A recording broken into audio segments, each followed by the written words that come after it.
We should learn to embrace the wind.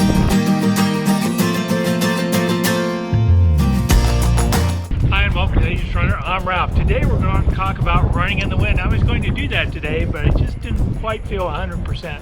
But let's go inside because not only is it windy, it's cold in the wind.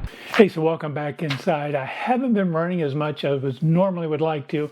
Been a little bit under the weather. I've had some sinus issues, not COVID. I had a COVID test, but it was just enough to keep me from running as much as I'd like.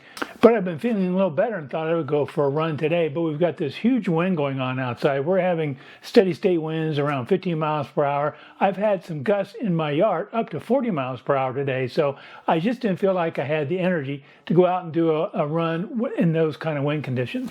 As laborious as running in the wind sounds, it's actually very good for your running training program. It's like doing strength training while you're running. Why is that? Well, we all know that the wind is a force against us. The bigger our body is, the more wind resistance we have. And of course, the harder the wind, the faster the wind, the more force we feel against our body.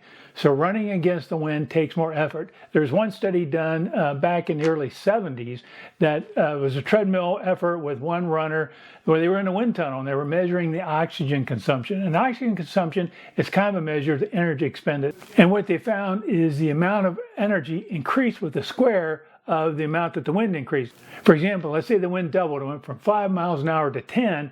The amount of energy effort expended or oxygen consumption quadrupled. That's 4 times the effort. And of course, you know, when you go out and run the wind, it takes more effort. So there is an axiom in running that says a headwind slows you down more than a tailwind speeds you up.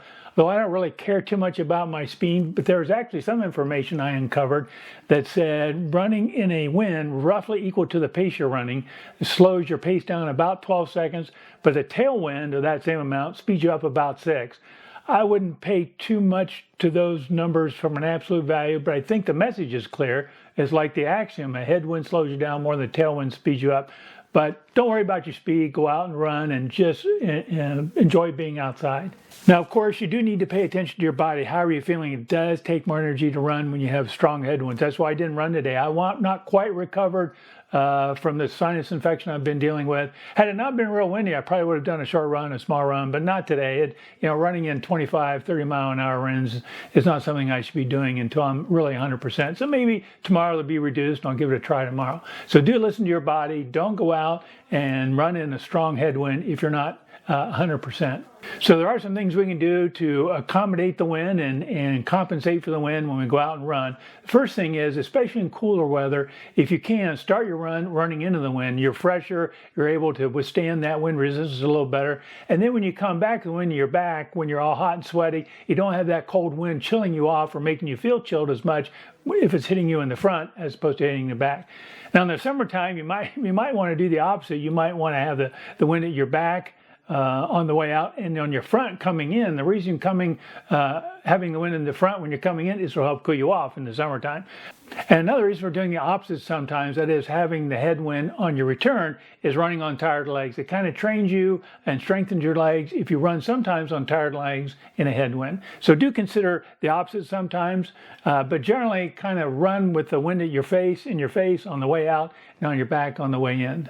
Now, if you're an aerodynamic engineer, you design airplanes, you design cars, you are concerned about drag, and of course our bodies have drag. Some of it we can't avoid. I'm not a huge man, but I'm a 6'2" tall man, and so I've got a little more area that the wind's going to blow over as opposed to maybe if you're a petite person. So I've got a little more drag.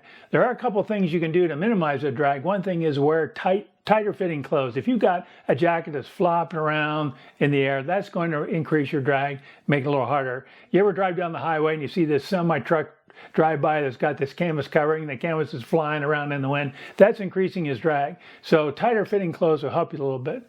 Another thing is your form. If you can lean slightly into the wind, that gives a little smaller profile. That'll help the wind flow around you a little bit, not give you as much wind resistance. So leaning in is a little bit. However, you want to be careful you're not hunching over into the wind. If you're all getting all hunched over, that's going to impact your form. You're going to get all tense and tight, and you could end up injuring yourself. So try and be relaxed. Lean a little bit into the wind. Wear tight-fitting clothes, and hopefully that'll help you to slice through that wind like a hot knife through butter, or whatever cliche you might have in mind. So as I said before, I don't get too concerned about my speed. I'm more focused on the effort, getting my run done.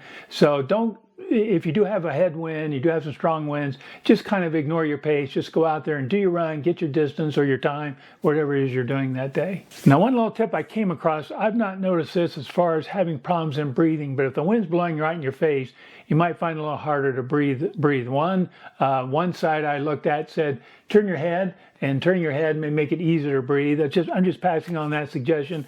I've not noticed that issue myself when I'm running into the wind, but if it helps, it helps. I may try it the next time though to see if I notice a difference. Another reason for training is the wind is if you're doing races. If you're doing races, you can't control the weather that day. You may have a race on a day that's windy, rainy, or whatever it is. So training in those environmental conditions that you could experience is a positive thing. It's a good thing. So never be afraid to go out and run in the wind. In fact, you should make a point to trying to run in the wind. That'll prepare you for races and just make you a stronger runner in any case. So one final suggestion is the wind does increase wind chill, so make sure you dress properly. And also you may be more tendency to get chapped lips or chapped skin, so don't be afraid to put on a lip balm or maybe put some cream or Vaseline on your cheeks to help protect against that wind burn. So again, running in the wind will strengthen you physically and mentally. It's a good thing to do. Make a point of doing it occasionally, if not monthly or weekly. Get that experience, enjoy it, and don't be intimidated by running in the wind. Hey, thanks again for watching. If you like this video, please scroll down and hit that like icon. And if you're not a subscriber, I'd really love it if you would subscribe to my channel. Thank you so much and happy running.